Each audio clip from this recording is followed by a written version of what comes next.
Igan, arestado sa Taguig City ang isang babae nagpapanggap na pulis para umano makapanggancho. Narito unang balita ni Mav Gonzalez. Naka-uniforme ng pulis at may ID pa na Police Chief Inspector. Pero ang babaeng ito, peking pulis pala at umano'y manggagancho pa.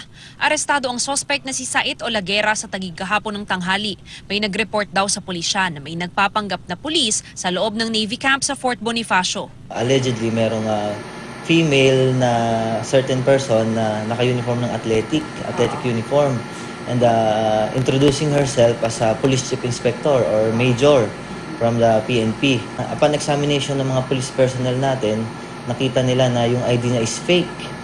And ang medyo nakatawag pansin pa dito sa mga police natin is very seldom naman na yung athletic uniform natin is sinusuot natin outside the camp.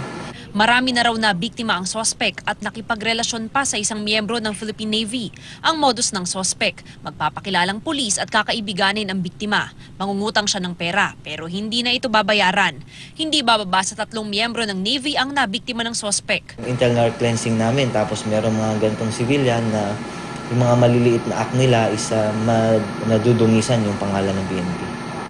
Pagdating sa presinto, napaiyak na lang ang sospek nang dumating ang mister niyang dati rin palang pulis. Karapatan ko po ma'am na hindi magsalita, di ba? Opo. Wala pa akong sasabihin.